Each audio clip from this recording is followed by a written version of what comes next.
Hamlet's on the other team. Good news is Tim's pretty terrible this game, so that's the truth. Very proud. They played a very sharp, very on top of their game Eclipse today, and really excelled in nailing, unfortunately, 07. When they gave him that little bit of breathing room, he took it.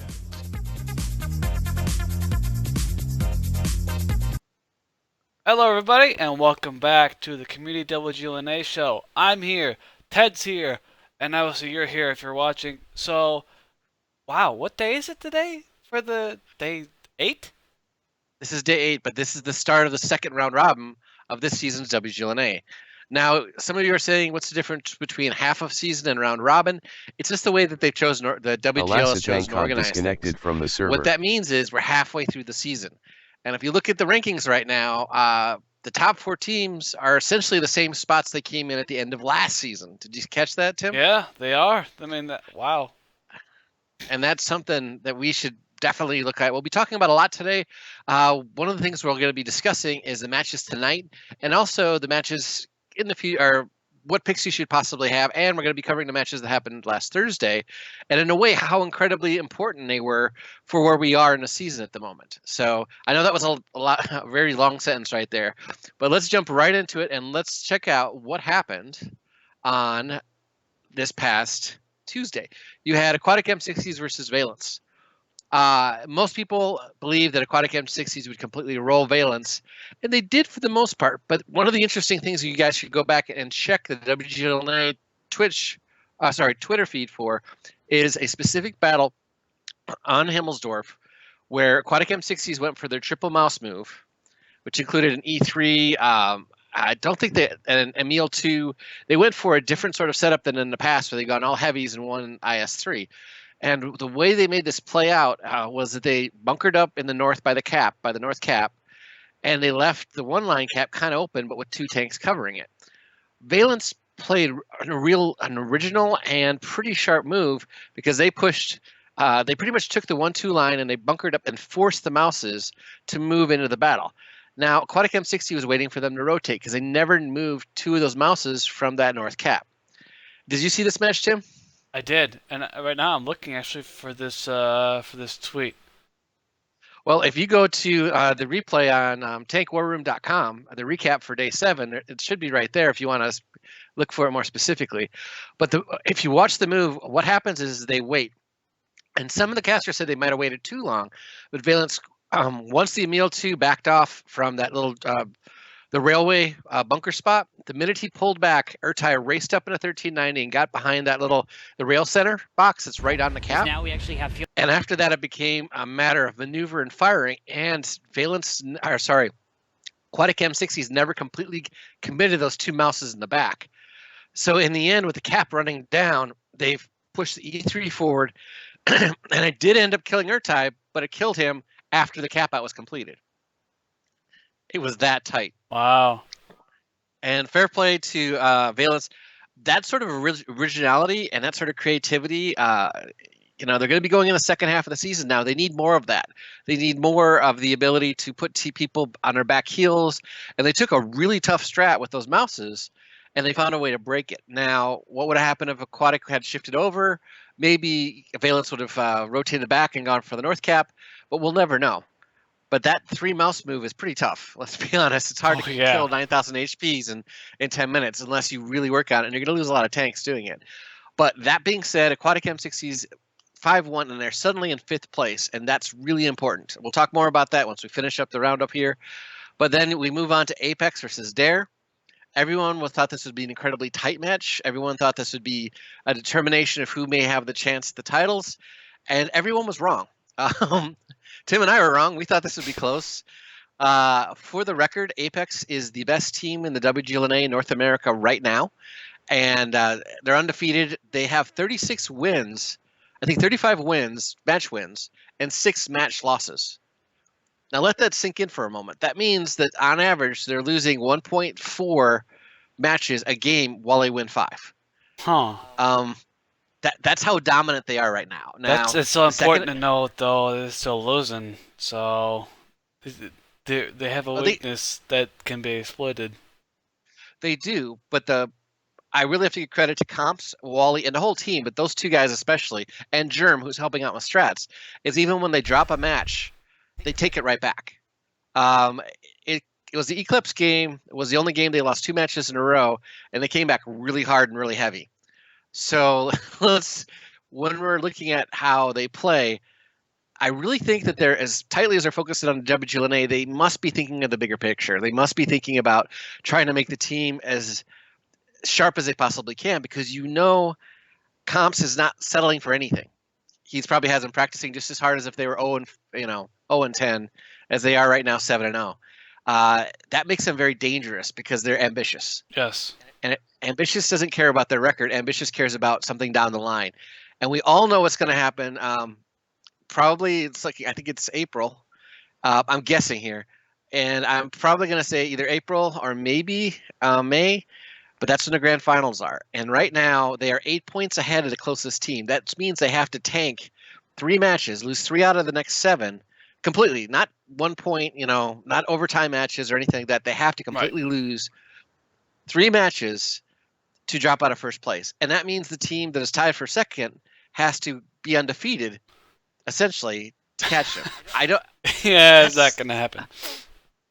The closest we've ever come to was a few years back. We used to call it season 5, when Simp were undefeated for the first half of the season and then went to shreds. I can't see that happening. I really think, and I'm being as vociferous as specific as I possibly can, this may be the best team we put out of the WGLNA. And it comes down to, when you look at this team, they're the best of the last 3 or 4 seasons teams. I mean, you have Comps, the Doma, you have the one and only Ox Mathis now, he's really picked up his game. God Emperor Brett has been, when Oxus has an off game or Dodoma has an off game, he steps up. Canadian Impact. If you've been around the league, all these guys are incredibly important. Right. But there's also the guys that you don't always hear about that I think they need their appreciation as well. Because you look at the guys that don't have a lot of matches, which is Comps, Drynitz, and Germ. Drynitz is another strategy guy and also probably a great boon in practices. But if you look at the starting lineup, you have Wallhacks, Nitz, Canadian Impact, External, another underrated member of the team. And it's hard to call Nitz underrated and Wally underrated, but as far as damage goes, they kind of are. Man. If you call them underrated about 2 seasons ago, you'd be like, people like, what the hell are you talking about? And the thing is, and we have to remember this, is they're part of a greater team, and that comes down to Comps.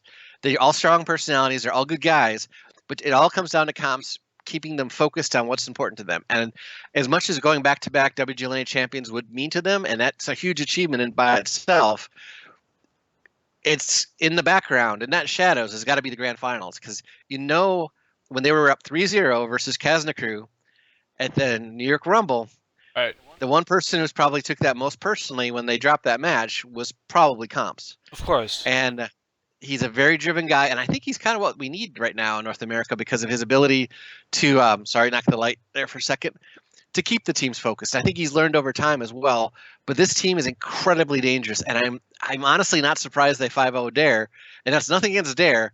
I just think they were probably as prepared as they possibly could be for anything that Change and Chase and all the rest of it, MacTep Putin could come up with.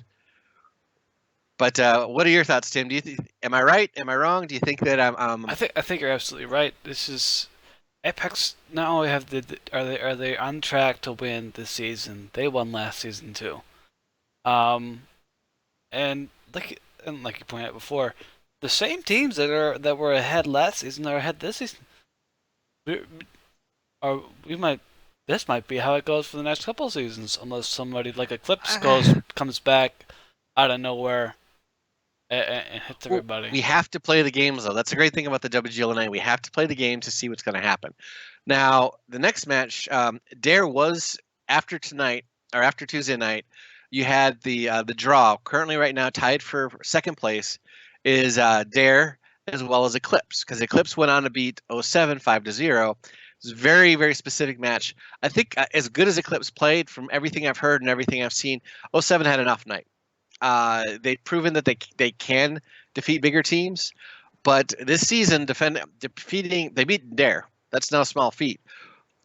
That being said, if 07 really wants to excel, they have to make sure they keep winning their matches. They have a match tonight with Dare that's incredibly important to them. Right. They sit on 4th place right now. They need to win this match because they're only 2 points off the second place teams. That's how tight it is right now. It's very tight. I mean, just like you said, Dare Rising is currently tied in second place with Eclipse. They don't play. And I'm wrong. What? I'm wrong, Tim. 07 Gaming is only 1 point behind the tied second place teams. Wow. I'm looking at the schedule. They play 07 tonight. They play Top Tier, another high-ranking team here on the 7th. They play on the 11th. They play Rival Simple Tankers, and on the 16th they play Eclipse again. Everything's gonna be sorted out in these next couple of weeks. It's going to be interesting because we do have, and if you guys have seen the schedule, we have 2 more nights of what you call, 3 more nights of 4 matches, and then we're switching to 2 matches a night so you can see every match. So there's no offline matches. We only have 3 more of those to go this season, which is very important. And someone says, why are they doing that? Well, I think the teams deserve this. I think the teams deserve being shown, and I'm glad that it fits the schedule, and I'm glad they were able to work it out. But if you look at, it's just an incredibly tight. Tim nailed everything right on the head. The next few matches are going to be crucial for teams, especially since on the 7th, Eclipse versus Apex, that's going to be televised. Watch that. That's going to tell you a lot what's going to happen the rest of the season. But we're getting ahead of ourselves again. We tend to do that. Let's move on to Top Tier versus Rival. And Rival is currently, they're 0-7. They're 10 points off the 6th place spot you need to qualify for the playoffs right now. Because if right now the 2 teams near the bottom are Top Tier and Aquatic Camp 60s. Right.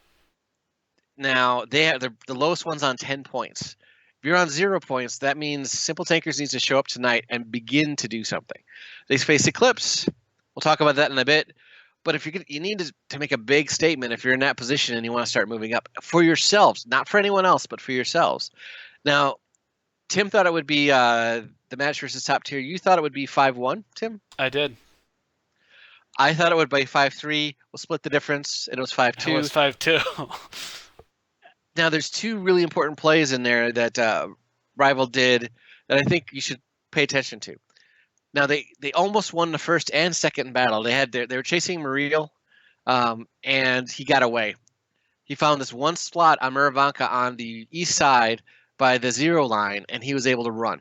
And that's the only way they won the first match. The second match, there was a 3 tank up for Rival, and then they couldn't put everyone away in time before they themselves got taken down. Did a fantastic play and calling by Rude. You got to give him credit, and you got to give Top Tier credit. But that's how close Rival came to being up 2-0 rather than down 2-0. Now, you get to the 4th match, and they were playing on Prokhorovka, and they kept out. Rival played a really old-school denial move, and Unknown came racing in. Did you catch that? Oh, man. That was deja vu seeing that move happen again on Prokhorovka. I haven't seen that move happen in a very long time. But it's a sharp move. Essentially, they start to cross the train tracks. However, the way that he turned in, he kind of was pinned against the side of it. Now imagine, if you will, coming from the right-hand side of this IS-7, a Bat Chat. Yes, it's not a very big tank, but he pushes in, cuts off another Bat Chat coming in from Top Tier, and gives his team time to cap out. I wouldn't want to say classic Rival, but very intelligent play, very sharp play by them. Then you jump ahead to on Himmelsdorf, and there's, I guess this is a classic move. They did a complete rotation, and afterwards, Rude Awakening said that they knew they would do this, but they just didn't catch it in time as far as eyes went. Now, what Rival did was slightly different, is they parked all their tanks on the east side of the church, so there was no chance to be spotted. Yep. That is another old school move for you. Well, the thing is, with the current spotting mechanics, they're better than they used to be. Let's phrase it that way. So, but in the past, you'd have to send a SUA scout down to figure out where they were, and people didn't mind doing that because it was a tier 1 tank back in the day. But now it's so much more important than that. Vision spotting, because then you know where they're coming from. You can set up your team in response. They swept in. They completely caught Top Tier. They stunned Top Tier and took that match. Brilliant play, tight play, organized, disciplined. You can see it all right there. And I think those are positives. Now, whether or not they can crawl back into the playoffs, it'd be nice if they possibly could, but more realistic is them just seeking to win whatever their next match is and keep the goals small for the time being. Wouldn't you say, Tim? Yeah, I'd say that they want to keep you. You don't want to bite off more than you can chew. It's quite easy to do. And as we move on to our part of the program called Where's Ute in the standings, you might have to look a little bit more harder, if you will, to find Ute this today because he kind of dropped a bit. Oh, did he? Oh, poor guy. I think we all dropped. Everyone, I know you dropped. The only person who didn't drop, and I noticed this, is Crafter. Crafter's doing a great job at this. Like, he did. Crafter's holding it. He's found who's consistent, who he believes in. And I think he picked Dark Ninja and Mr. Man, which was the smart moves to do. Or Bale's, one of those. I'm gonna look it up right now. I want to see. Yeah, and that needs to be said. However, if you two of the top players in the league, Vetro and My Little Putin, had 170 some odd points. He had Mr. Man, Dark Ninja, Vetro, Ox, Photo Finish, Canadian Impact, and Ledif. Ledif and Vetro were low. Yeah. For like 170 some odd points. However, Vetro wasn't low. Vetro was 300 points. Vetro, was it Oxa was low? No, Oxa that was pretty good too. Regardless, if you guys had chose two guys out of Aquatic M60s and those two higher guys, but My Little Putin didn't have a good day. MacTap Putin didn't have a good day. And as we said before, Ledif didn't have a good day. Because of that, there was a lot of shifting going on. Now, the top teams, the top players like Wallhacks and RDX are up there because they have a higher lead. Now, that lead dropped some, but mathematically, if the whole league didn't generate that much points, there's not going to be that much shift. You need a big night with someone who is not expected to do well, such as T1 Diabetic's been killing it last couple matches. So if you wanted to reach out and possibly try someone, that would be somebody you might want to go with, just to take a look at. Now, as we move on to the matches tonight, we have some pretty tight situations in the standings. As I mentioned before, right now where we stand is we have Apex up by 8 points on 21 points over Eclipse and Dare Rising, who both stand on 13, tied for second. Mm-hmm. And then you have 07 Gaming at third place, if you will, on 12 points. Aquatic M60 on 10. Top tier tied with them on 10, except that there's with some of the tiebreaker criteria because they have Aquatic M60s is considered ahead. I'd have to go more into detail on that, and I'm not 100% sure on it yet, so I'll look into it as we get closer. And then you have Valence at 5th. They're 5 points off of top tier, and then Rival on 0 points right now. So going into tonight, when you look at the teams that are playing, Dare Rising versus 07, how many players are you going to put in this one, Tim?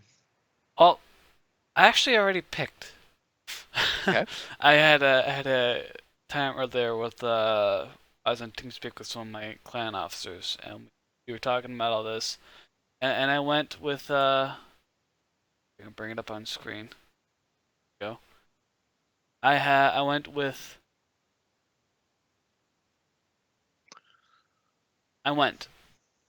Commodore and Ledif from 07 with the Putin brothers from Dare.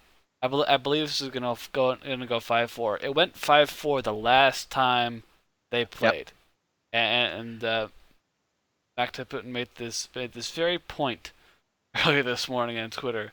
It was 5-4 last time, and Dare was down. Now it's time to do it again, and that's going to be a very close match. Two very good teams, and I'm putting all 4 players in that match. That's a big move by Tim. I don't know if I'm going 4, but I'll probably go 3. And one of the things you have to look at about this is 07 just got beaten 5-0. But so Dare Rising also just got beat by 5-0. How will that play with the team psyches? I mean, Dare could come out of the gate and cruise to a 5-1 victory if 07 isn't right and isn't prepared for tonight, is still looking backwards rather than what's on their plate directly in front of them. All that, with me saying all that, I think it's going to be, I think 5-4, 5-3 is a good call, Tim. On the team that'll win it, I noticed I noticed this when I'm looking and I'm talking to people and looking at Twitter. Not people are expecting Dare to win. People are expecting Dare to win, but it's because '07 hasn't really gotten the respect they deserve. I think that they deserve more respect looking at who they've beaten already, but people keep assuming this is the same '07 from last season. Whereas if we put them in a rough situation and they're up 3-something, you can come back on them. Right. The only team that's Valence beat them early 5-4. After that, anytime they get near an overtime, they're the one to put the other team away. They found an extra gear, if you will. Yep. And in saying that, I think as good as Dare it can be, and they can be very, very, very good, I think '07 may have definitive strategies on certain maps. So I'm going to go with 5-4. I'm going to go with '07, and specifically because I think they really want to make a point. Yeah. And one of two things will happen. And yes, they're predictable. But if '07 does not win this match, I think this could affect the rest of their season.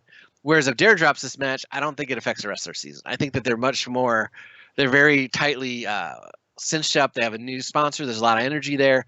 But I think this is a match. Again, you've heard this before a lot. This is a match '07 really needs to win. Yeah, and I agree with you. I think they're gonna win, pick it up over Dare too. As much as I like the guys on Dare, and I like that new toilet seat logo, but Dare Rising, I'll apologize for that. It's what other people say. Tim's just quoting them. It's a nifty logo, and we appreciate you being in the WGLNA, and we appreciate any sponsor, Dare Rising. Moving on to the next match. Let's get out of here quick, Tim. Moving on to the next match, Apex versus Valence. Sorry, I have to call that a 5-0. I have to call it a 5-0. Yeah. But it's again, Valence needs to take some of that imaginative play they used on Himmelsdorf. Okay. At that skill level they played on Himmelsdorf and chain together 5 games. I'll redo my statement. I make it to 5-1. Why? Because that's the exact same score that happened the first match day. The thing is, Tim, is I think 5-0. Trust me, I like everyone on Valence. I think they're great guys. But when you look at it, they're going to want that one win back. Apex is going to want to ace them at least twice because of that ambition. They're not seeing them as, oh, these are these guys. They're going to be seeing them as another domino in their chain of where they want to go. If this goes to 5-3, I don't think they'll be happy. I think they're only going to be happy if it's 5-0, 5-1. If Valence pulls out, and we got to call it a miracle, and manages to beat them, this is exactly what they need. They would need to knock off a big top 2, top 3 team to kind of set a pace for themselves, so they can get that 5 points back to get into contention for that playoffs right now. Because I did confirm we are still doing the playoffs where the first 2 teams get the bye into the finals, and the next 4 teams play for those final 2 spots in the final. I can't wait for that playoffs. That's gonna be cool. I'm excited about the rest of the season. I'm excited again tonight. I'm not quite giddy, but I'm under giddy right now, and we're just excited about the rest. I'm excited about the rest of the season. Period. Yep. And a match. So we're both going to agree on that. If you want to pick someone in this match, pick Ox Mathis. Yes. Here's my thesis. In other matches, they won 5-1 or 5-0. He's the guy that gets a lot of points. And it's because of the position that he plays and how he plays. It seems to me like he's the fireman. When something's happening, they rush him in a position to cover, support, counterattack, whatever it is. He's the guy, the most mobile guy. And I think that's because Wally and him have been together for so long, the last 3 seasons, I believe, 3 or 4 seasons. That ability and understanding allows for Wallhacks to be able to move him around quickly and Ox to read the layers of what Wally is calling, if that makes sense. Nope. It's an awesome method to have with somebody if you do it. I personally only have that with one other player, which is why I try to platoon with them as often as I can. But yeah, you and Beaver, right? Yeah, me and Beaver. Now that being said, we have to moving on to the next match. And if you really want to go for it for Valence, Spooky's a safe bet. But it's a bet. It's a long shot. And all respect with Valence, it's going to be a really rough time for them tonight. They've got to pull every rabbit out of the hat and have them bring them bazookas because they're going to need all the help they can get. Top tier versus Aquatic M60s is another match you could go deep on if you want. And I did. Okay. Well, Tim, you've only got 3 slots left. You dumped everyone on Dare Raising 07. Who do you have on for these matches?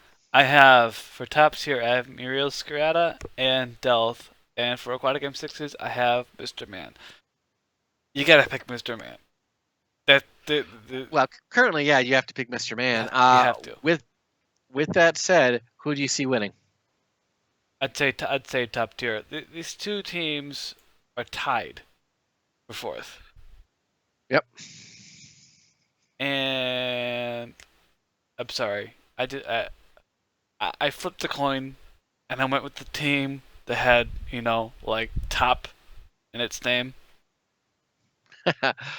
I am friends with Rude. I think he's one of the best strategists I've seen in a while. Just listening to his theory and getting to sit down with him, that he's very, very good.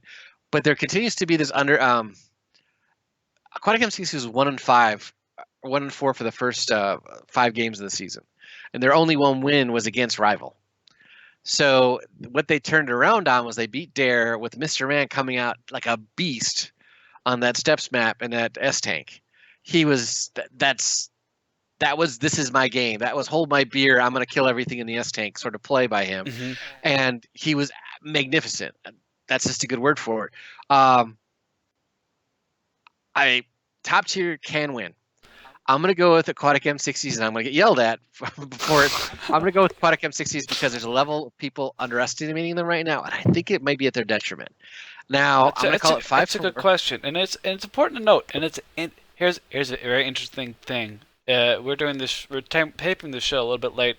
It's currently about 2 p.m. Pacific time. Yep. Matches are in how soon? A couple hours. 3 hours, 3.5 hours. So a lot of people already have their teams picked. A lot, not all, but most. And I'm gonna point out this right here. Get the right scene up on OBS. The picked by is an important little stat column here on FantasyTanks.com. Mr. Man is currently picked by 14%. Pretty high number. Dark Ninja 16%. Bales 11. Veggie 12. This is a good. I use this especially right before the matches to gauge what people are thinking what other people are thinking is gonna happen. Now, if we go, so we have a pretty even spread of sub 20% picks on top on Aquatic M60s, but we go over to top tier. Uriel is picked by 37%. Yep. Okako is picked by 9.42%, and I know personally about 4 people who are doing very good at fantasy this season have picked him tonight. Yeah. Delth has got 13%. Pompous has 19.73%. So I'd say, and correct me if I'm wrong, I'd read this at least to show the people are also thinking that top tier is going to win over Aquatic. Yep. And it's a good metric to see how people are doing. And Tim nails the metric right on the head. As we look at these teams, as we look at what's going on in the season, people are looking for consistency. Og Haku is coming up with that consistency. Mm-hmm. He's a strong player. Pompous, and everyone's like, well, he'll jump back up because if he gets a game in a TD, he can rack up 120 some odd points, fantasy points for you quickly, in a very quick way. Quickly. All that, but we have to look at how the teams play together. I like the way Aquatic M60 has been playing for the last couple of games. I think they're tight. I can see I can see top tier winning, and I think 5-4 is a safe call. I'm not sure who I'm picking yet. I've had a really busy day, guys. Believe me, he has. And as we move on to Eclipse versus Rival Simple Tankers, I want to remind you guys of something. I want you guys to go look on the go to Rival. If you're looking at the schedule right now, click on Rival, and I want you to click on let's see, where is it? Zakume. If you click on his name and everything like that. Oh, they don't have the player view enabled yet for him. But when you're looking at the teams and look at what he's done so far, he's been in 60% of the battles, pretty much the last few matches. And I can honestly say I think that's been Fulcrus moved, Zakume stepped in, I'm willing to bet. people are like, he only has 1,038 points. Guys, he's only been in 2/3 of the battles. So if you add another third of that to that right there, that puts him at 1,400, about flax level, if you will. Yeah. Now, Zakumi plays the bait heavy. He gets a lot of bounce damage. He also gets resets. He also is the tank on the cap sometimes when it's a rush cap. He's the third tank on to block the shots and try to get some cap points. So that's there. His ability to dish out damage, and when he hits you, he pens a lot because the guy's been around since Methuselah played the game. The guy knows the game. I joke, but let's be honest, Static was in the league before Methuselah was. So we're talking about some pretty long periods here. But Zach, if you're going to pick someone, I don't think Zach is a bad pick. Now, Executus is another strong pick, a known one. Any guy on that team is strong if the game goes long.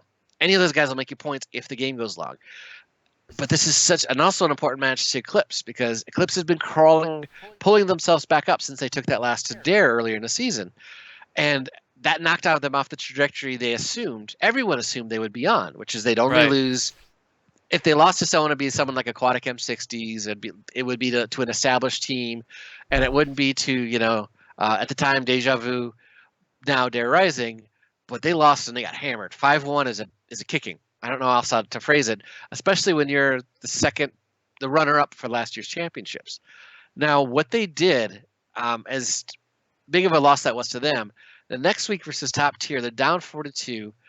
Nothing's going right. They had I think they even had a couple team damage moments in that game. Yeah, I saw that. That was match 7. Interesting. No, it's nice to know that other people do that besides me. Oh yeah, but we cannot forget, guys. They endured, and I like the term endured because they could have easily not folded, but they could have tilted. They could have come apart at the seams. They could be arguing with each other. Nothing could work. From everything I heard, Tigers was able to help pull things around off comms because I don't. For that match against top tier, let me check. I don't know if he was starting or playing. Let's see. Yeah, he was. He managed to find a way to make that team very cohesive, and he had an amazing night. He really pulled his weight in some of the wins for them, and they brought them back to a 5-4. 3 matches in a row they had to win with their back against the wall each and every one of those matches. That's amazing to me. That's the turning point of the season. Not the loss, but that turning point of the season when they said no. They drew that line in the sand and said, this is where we're taking it and we're moving forward. And they have. Since then, they've let's not forget the 0-7 drubbing they gave on Tuesday, 5-0. Oh, yeah. But the Thursday before, Eclipse was playing Valence. 1-0 Valence right out the gate. And then Eclipse said, fine, let's play. And they played. They played very, very well. And if you look at the fantasy scores, someone was like, well, look how on that day, everyone was like, wow, that's fantastic. Tigers didn't do as much as he did on the important night. And by important night, I meant the comeback night. He didn't need to.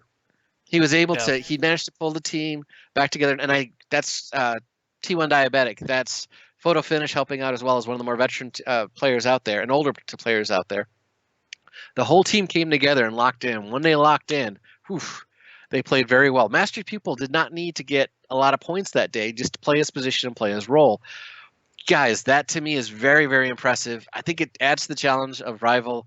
I'm going to call it 5-2 for Eclipse because you have to. I don't, unless Eclipse takes the first 2 matches, in which case all bets are off. If Rival takes 2 matches out of the gate, bar the door, Katie, put the seatbelt on, whatever, phraseology you want to use, because it's gonna be interesting.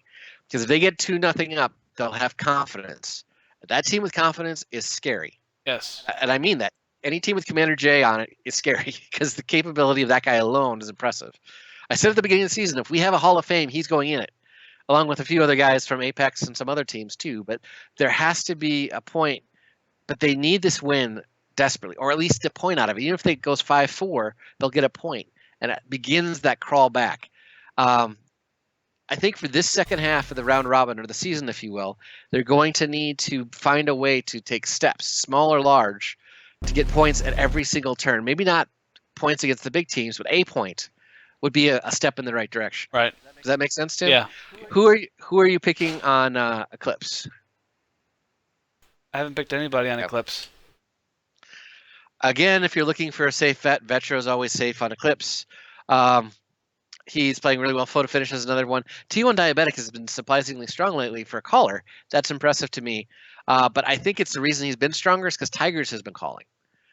Because that leaves, instead of T1 having to call, he just gets to tank, and he's a very good tank player. He knows his tanks pretty well. Right. But I think 5-2, 5-3 for Rival. And yes, that's incredibly hopeful. I'll be the first one to admit it's a long shot based on their current style of play. But I think it'll be very demonstrative of how they're going to play the rest of the season. Because if they can push Eclipse in this match and then look to the future, look to Tuesday, where they end up playing, let's see, next Tuesday, they have Aquatic M60s. That's a much more winnable match than against Eclipse.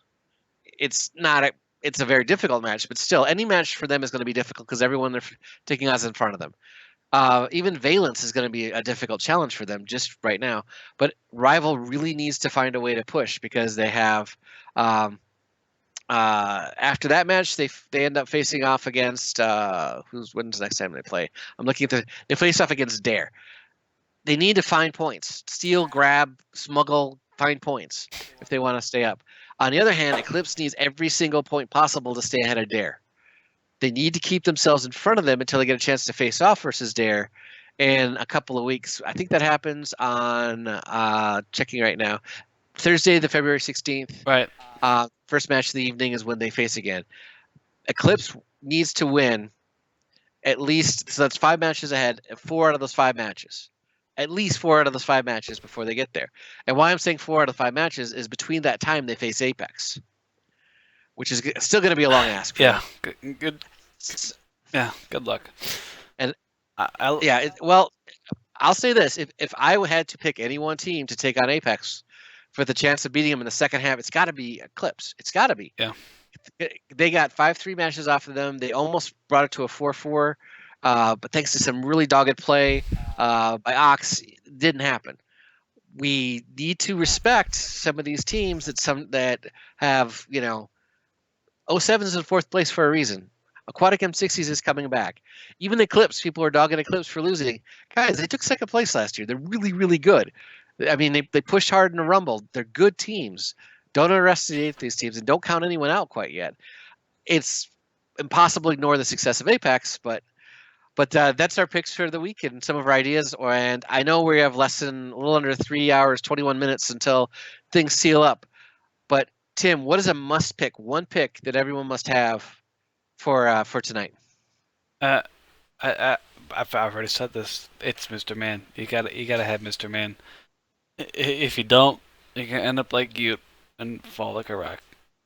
Okay, you heard it here from Tim. He's calling out Mr. Man from Aquatic M60s to pretty much be the man, if you will. Right. Now, if you look at the matches tonight, I think a pick that's very key and very important is going to be the Dare Rising 07 game, and I really think tonight's the Let Us night. I think tonight's Let Us night. I think he's going to have an amazing night. Hope so. I hope so. And if you want to find some strong play too, Ox Mathis. It's hard not to pick him. It's really hard not to pick Ox. So that being said, we want to thank you all for being here. We're a community show. Without you, we don't have a community. And we're just 2 really passionate guys who love the WGLNA and World of Tanks. And we're happy to be here and honored that you guys would tune in to watch us on our little YouTube show. But Tim, you want to send us out? Well, first I wanted to point out this a few things. Eclipse and Dare Rising have already released their lineup for tonight. I want to make people aware of that before they go and pick their fantasy teams. Even if you don't even watch this, it's also important to know. This is important. These teams, a lot of them at least, like to release their lineup ahead of time. Mm-hmm. Some of them don't. Some don't. And but Eclipse and Dare Rising are 2 of the ones who are very good about this. And Eclipse has already released their lineup tonight as T1, Tigers, Zim, Exo, Nunnik, Vetro, and Photo. And if you guys are on Twitter, not only should you follow the Twitter handles you see right here beside me and Ted, and the one up above for the WGLNA show, but follow Eclipse _WGLNA. a lot of Absolutely. great content from these guys, and shout out to their social media manager, who's also a great guy, and has been, if I remember correctly, woken up in the middle of the night and told to retweet stuff. And who's their social media manager? I his name is slipping my mind, but No worries, guys. A lot of teams have social media presences, all but one, and they always. Some of them are run by the team. Some of them are run by the social media managers who they pick and choose. That's generally how the larger esports teams work. Is they have someone that's the specific social media manager. Doesn't mean this guy gets paid. It just means that he's that big of a fan and that big of a supporter. you I used to do this. you want to know. Yeah, I used to be the social media guy for Elevate before they went kablooey, and it was a great time. I really enjoyed working for them, and that was just volunteering because I supported the team, had a lot of friends on the team, and they're working for a good esports organization like Elevate was fun. Given the right situation, Tim would easily do that. I could see that too. However, it's finding the right situation and finding the need at the time. And I think right now we see at least half the league that just does half the league manages their own social media. I'm pretty sure, if not 5 out of the 8 teams Right. manages the social media. But We have Dare Rising's lineup versus 07, then Aggressor, Bird and Chase, Dergil, MacTep, My Little Putin, and Newt. And yeah, it's gonna be. Let's hope that's a winning lineup, at least for Dare's sake. The other important Yeah. Twitter handle I want to give a shout out to, at least this time around, is at Fantasy Tanks. Yes, Unknown One does a great job with his site. Hypnotic did a great job with his formula, and these guys retweet stuff. They shout out the links to stuff. They've retweeted us a couple times, if I remember correctly, but I'm having to scroll to find it. Um, these two teams at Fantasy Tanks have done such a good job, and I think they deserve a little bit more recognition that they get. And now that I've done giving everybody a pat on the back, thank you guys for coming here and watching, even if it is 2 weeks in the future. You want to know what we thought was going to happen before the most amazing night in WGLNA? Well, then you can come find out, because this is going to be up there for a while. Without you guys, we wouldn't have a show. And as always, words of Christian Toma, thanks for stopping.